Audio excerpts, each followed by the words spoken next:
Aujourd'hui, je suis toujours pas sur mon vélo, Guillaume non plus. On est là dans la boutique de Cycle 13 pour parler matériel. On va parler un peu de votre trousse de secours, le kit de survie, les kits de réparation de base pour le vélo taffeur, des kits de réparation de secours pour si vous partez une semaine à l'aventure, et tout ce qu'il y a entre les deux. Et donc, on va commencer par l'exemple, par vous présenter nos kits de réparation. Guillaume, il a son kit de réparation de base, et puis Maxime, il a son kit de réparation de vélo taf. Voilà. J'ai dit qu'on était chez Cycle 13 ?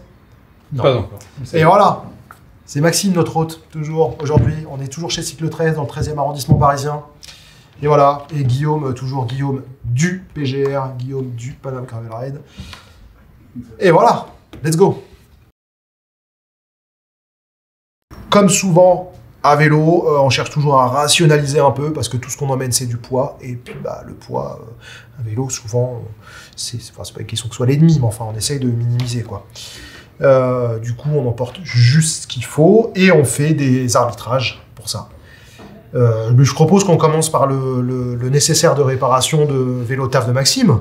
Maxime, qu'as-tu dans ta sacoche ? Avec plaisir, moi c'est mon kit vélo taf voyage. C'est-à-dire que je suis pas trop rationalisé non plus. Polyvalent. Et en tant que mécano, j'ai quand même un bon nécessaire de répar. Ça peut toujours servir.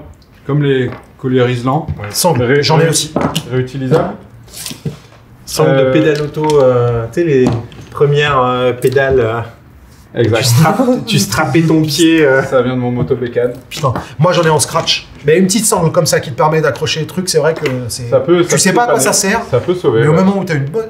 Genre une roue libre qui casse, une merde comme ça, tu sais à quoi ça sert, tu vois. Genre ton stock de Riesland, bref. Donc la chambre à air classique. Voyage vélo taf, je suis en chambre à air. Je triche un peu, je mets une route alors que c'est des pneus larges, mais. Wow! Gain de place. Astuce pour vous, à la maison. C'est vélo taf, mais optimisé. Un petit peu. Ça veut dire que en réparation, en fait, le technicien, il nous dit c'est validé, les gars. J'ai déjà pensé à le faire, j'ai jamais osé. Ça, en théorie, c'est trop étroit pour monter sur un pneu typiquement gravel, par exemple, en 35 mm. Mais en fait, ça passe. Et puis, c'est plus petit, c'est plus étroit, c'est plus léger. Ça prend vite de la place. Ok, next. Bon, les démonts de pneus normal, classique. J'en ai un en trop là parce que j'ai dû mixer des kits. Démonte pneus au moins 2, au mieux 3. J'ai des attaches anti-vol sur mon vélo de voyage, donc j'ai ma petite clé qui va bien. Pas con, de quoi démonter la roue. Hein. J'ai un maillon attache rapide, bien sûr. Ça, c'est mes arrivées en VTT, et depuis je suis vacciné, j'ai toujours... Et ça c'est un peu lourd. Qu'est-ce que... Ah, un dérive-chaîne. Ouais. Je vais le montrer, je te laisse en parler.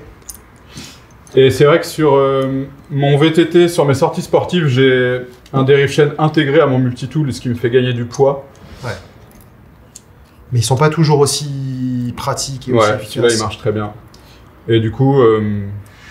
moi, en version super légère, j'ai un truc quand je mettais que dans le dos, genre en course VTT, j'ai juste un dérive-chaîne, sans ça, mais avec une clé Allen, et une clé Allen. C'est-à-dire que sur le vélo que j'ai, avec 2 tailles de clé Allen, je fais tout. Ouais. Donc au lieu d'avoir un multitool, j'ai un dérive-chaîne sérieux et 2 clés Allen. Hop, dans la poche. J'ai réfléchi à remplacer. Mais bon. Bon, dérive-chaîne. J'ai investi pour le VTT et le route, j'ai gardé ça. Multitool classique, là je peux tout faire. Je peux faire révision complète avec ça. Et puis après un gant, parce que quand même c'est pour aller au taf. Donc des fois, la chaîne, c'est quand même bien d'avoir des gants. Et ma petite clé à rayon rationalisée, puis c'est la plastique. On est technique là quand même. Mais avec 2 hauteurs de métal, donc ça je peux rayonner une roue complète avec ça. Tu sens que c'est le technicien en fait. Qui rayonne sa roue, quel outil. Faire ça. La clé à rayon, je l'avais pas vu. Alors je veux l'explication à quel moment, en venant au travail ou même en voyage, t'as besoin, c'est si jamais quoi. C'est le voyage ça. Quand t'es en voyage, t'as la roue qui est un peu voilée, t'as mis un... dévoilage minute, t'as un rayon qui se détend. Carrément. Je peux le faire. Je le fais pas souvent. Ok. Mais je peux le faire. Let's go.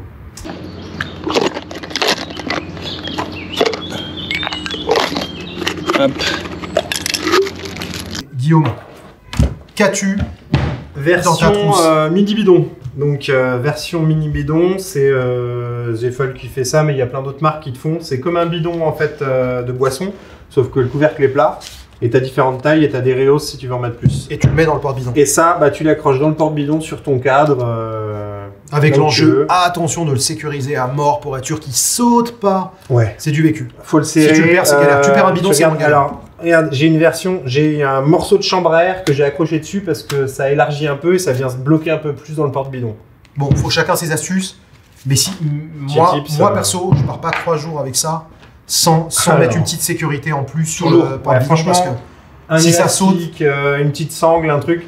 Le porte-bidon, il y en a pour vite fait cher en fait de matériel à l'intérieur. non mais cher. Et puis tu le perds le premier jour, il te reste 2 jours d'aventure. Tu Par continues 2 expérience, jours sans ça. Non. T'es stressé pendant tout le reste de l'aventure. Donc non. À l'intérieur, tu vas voir, c'est simple. Le petit scratch qui va bien, qui sert, on sait pas à quoi, mais qui servira toujours au fur et à mesure. Ça, c'est pour se nettoyer les mains, pour nettoyer des choses. La petite Toujours chiffonnette. utile. Je l'ai vu alors, regarde. servir. Je l'ai vu servir. C'est un kit utile, c'est un multitool en morceaux. C'est exactement ce que tu disais tout à l'heure, les clés dont j'ai besoin sur le vélo. Je peux changer de pédalier en cours de route, ça c'est pratique. Alors, tu sais pourquoi Elle j'ai pèse plus lourd que le celle-là? cadre.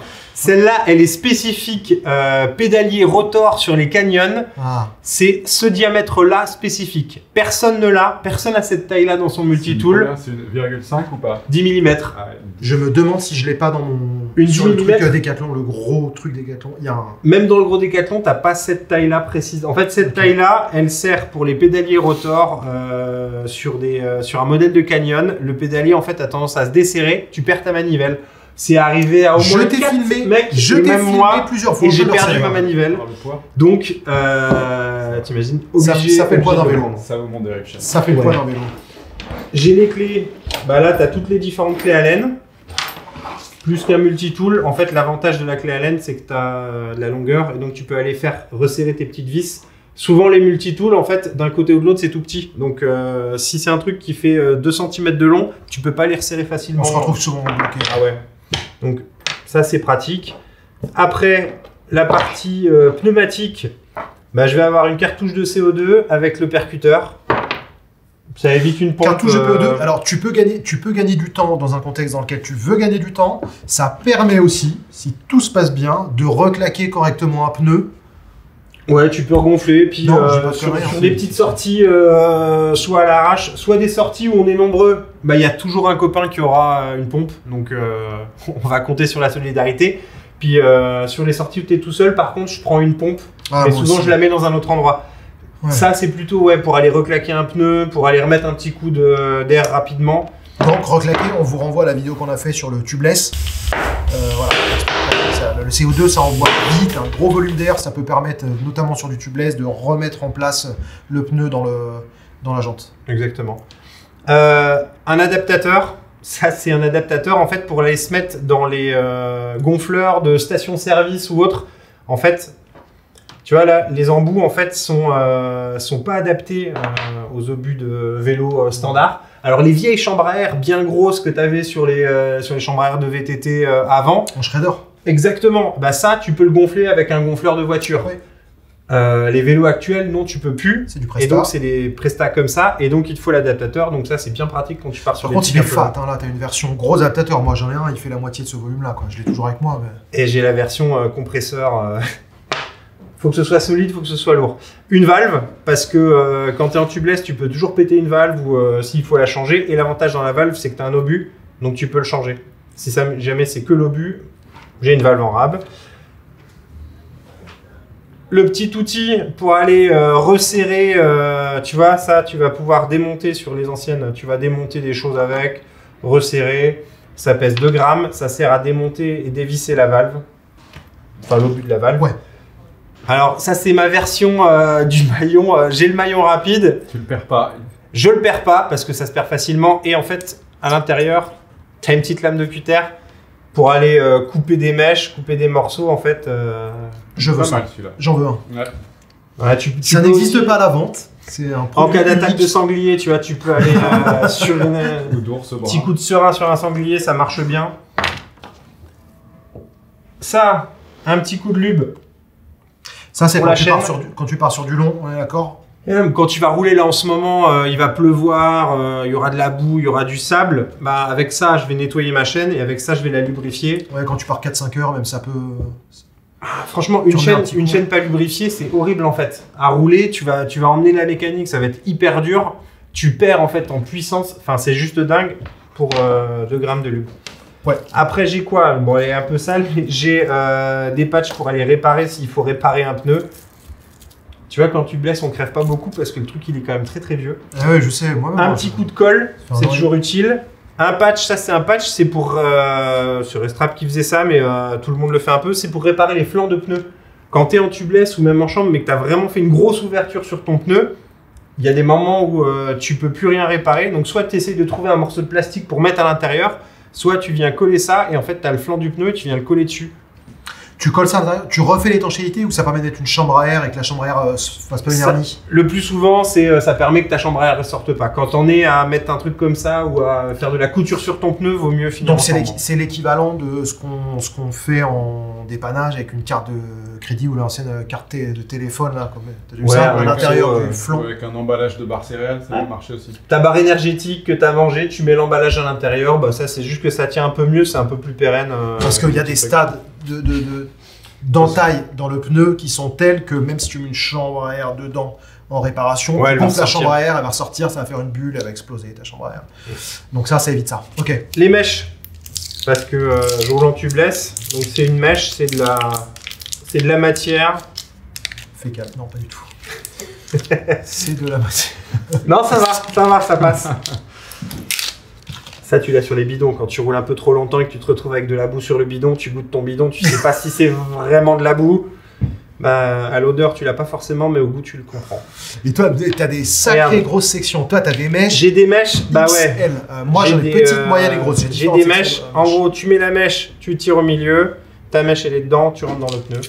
J'ai toujours des mèches en tubeless, ça sert. Et ça, c'est l'outil pour aller mettre ta mèche. Normalement, j'en ai sur d'autres. J'ai quasiment en fait une boîte à outils par vélo parce que c'est plus simple. Parce que si je suis en Shimano ou SRAM, mes maillons sont pas forcément les mêmes. Si je suis en 11 ou 12 vitesses, mon maillon est pas forcément le même. Donc j'ai en fait un kit par vélo. Alors si contrairement à Guillaume, vous n'avez pas 5 vélos à la maison, cette problématique ne vous concerne pas. Oui, il faut. Un kit, ça suffira. Mais ouais, j'ai un kit et si je suis en tubeless, bah, j'ai les mèches qui vont avec. Ça, c'est l'outil le plus basique. J'ai pas pris l'outil où tu as une petite mèche, en fait, une petite pointe pour aller faire correctement le trou. Celui-là, je le reconnais, dans le kit, ils le vendent, hein, la petite lime. Il y en a aussi où tu peux limer avec la partie. C'est des dents et tu vas limer, c'est pour refaire. Tu l'enfonces bien, c'est pour avoir un trou bien net avant de mécher. Ouais. Ça, c'est pas mal. Alors, du coup, on ne s'est pas dit dans l'introduction. Ce kit-là, c'est quoi? C'est le kit. Ça, c'est le kit. C'est toi qui as tout faire. Ça, par exemple, tu prends le mercredi pour aller rouler 4-5 heures. Ouais. C'est le kit sorti du PGR. C'est pour aller rouler une après-midi, une journée. Une après-midi, une journée. J'ai tout. Et dans le vélo, j'ai un multitool. Parce que dans le multitool, il y a un dérive chaîne. C'est ce qu'on disait tout à l'heure, le dérive chaîne, ça peut être quand même utile. Parce que quand tu pètes, le maillon rapide, en fait, il sert. Mais il sert parce que tu as déjà cassé ta chaîne. Donc quand tu viens rajouter un maillon, en fait, tu viens recasser ta chaîne, tu utilises le maillon rapide qui est déjà existant dans ta chaîne, mais tu viens casser ta chaîne et en rajouter un. Ça vient remplacer en fait à un moment le maillon cassé. Forcément besoin de toute façon pour enlever le maillon qui a été esquinté. Hein. Exactement, ouais. Tu peux pas juste remettre ce nouveau maillon sur ta chaîne pétée, ça passera pas. Et ouais, il sert pour des sorties. Sur des sorties plus longues, il y a des trucs que j'ai pas là-dedans ou des trucs que je vais enlever. C'est quoi les trucs classiques rapidement si tu pars tu vas partir une semaine par exemple, dans quelques mois tu fais cross, comment il s'appelle celui-là, la traversée de la France? C'est la French Divide. La French Divide, exactement. C'est cette année, ce sera Strasbourg jusqu'au sud-ouest de la France. Donc tu traverses la France. On se fera un film de ça. Sur une épreuve comme ça, tu prends quoi en plus, grosso modo? Je prends quoi en plus et je prends quoi en moins? En plus, je vais prendre des chambres à air que je prends pas là parce que au pire, on est en région parisienne et si jamais j'ai plus aucune solution, bah, je vais rentrer à pied ou je vais espérer l'aide d'un copain qui aura une chambre à air. Là, sur des épreuves qui vont durer entre une semaine et 2 semaines, mes chambres à air, je vais les prendre parce que si je suis au milieu de la pampa, bah, je vais réparer moi-même. Je vais prendre tout ce qu'il me faut pour réparer. Donc là, il y a des cols que j'ai pas. Je vais prendre plus de lubrifiant naturellement. Parce que ça tient pas, s'il pleut, ça tient pas plus longtemps. Des démonts de pneus, je vais en prendre 2 parce que c'est pas très lourd. Et par contre, ce que je vais faire, c'est je vais enlever les clés qui me serviront pas. Parce que celle-là, par exemple, elle me servira pas sur le vélo sur lequel je vais rouler avec. Donc je vais garder uniquement les clés qui me servent et je vais doubler mes clés avec un multitool. Et les clés en fait dont je vais me servir le plus, je vais pas les mettre dans ma trousse, mais je vais les mettre dans ma top tube parce qu'elles seront à portée de main. Bon là, c'est plus compliqué. elle est pas dévissée la patte? Ouais, Non, elle est vraiment pétée. Oh non, je vois pas, il manque un morceau. Ouais. On a oublié un truc parce qu'on a quand même sorti un film au mois d'octobre où on te voit finir sur une casse de patte de dérailleur. Alors, à ta décharge, tu as même embarqué un bout de cadre avec, je crois. Ouais. Une patte de dérailleur, on peut rajouter. En Il temps- manque objectivement une patte de dérailleur là. Alors, objectivement, il manquerait une patte de dérailleur, mais maintenant, les choses sont tellement solides que plus souvent, tu casses ton dérailleur que ta patte de dérailleur. J'ai plus cassé de dérailleur que de patte de solide. dérailleur, Ah mais ouais. l'idée, c'est que c'est le fusible, en fait. La patte de dérailleur, c'est le fusible, c'est le truc qui est censé péter. Donc, normalement, prendre une patte de dérailleur, c'est vraiment pas une mauvaise chose. Ça te sort de pas mal de situations. Tu peux la Super. démonter, tu la changes. Super. Moi, j'aime bien de temps en temps, je prends un petit rouleau adhésif d'électricien. Ça sert à pas mal de trucs aussi, Ouais. je trouve. Quelques serflex, assez classiques aussi. Genre. Quelques petits serflex. Dans... Les serflex, ils sont dans le top tube. L'utilité du top tube, les serflex, ça prend rien. Tu les fourres, t'en fourrer 4, 5, 6 dans le top tube. Ça prend pas de place. Là, tous les trucs qu'on évoque, c'est des machins qui pèsent genre 1 gramme chacun et ça te sauve incroyablement la vie. C'est vu, hein, franchement, sans avoir fait le tour du monde à vélo, c'est des trucs qu'on servi. Ouais, et si t'es en chambre à air, la dose de chambre à air. Ouais, forcément. Et de rustines qui vont avec. Rustiner en aventure. Je connais, Ouais, une ou deux chambres d'avance. Ouais. Et le soir, tu rustines Et- jusqu'à crever la chambre. Moi, je roule en tubeless, j'ai en permanence 10 rustines avec moi. J'ai toujours une chambre à air et 10 rustines. Je sais que je suis imbattable, quoi qu'il arrive. J'ai été battu une fois dans le Jura, 35 mm, caillasse de bâtard, pincé 2 fois avec 2. C'était même plus rustinable parce que c'était éventré. Là. Manque d'expérience. Je sais, le VTTiste qui part avec un gravel et qui se rend pas compte que ça veut dire des pneus en 35. Et que tu passeras pas Truc aussi de vite et con. que tu vas pincer. Après. Truc de con, parce que j'ai trop regardé Guillaume descendre les comme ça, mais je ne m'étais pas rendu compte que lui avait du 50 et moi du 35. Voilà. Bon, alors. Il y a probablement d'autres choses que vous mettez dans vos kits de secours, dans vos kits de réparation sur le terrain. Ou des trucs hyper utiles qu'on aurait oubliés, Dites-nous. qui seraient bien. Partagez, dites-nous, mettez-nous dans les commentaires, on veut savoir ce qui manque. Je pense que la liste est assez infinie.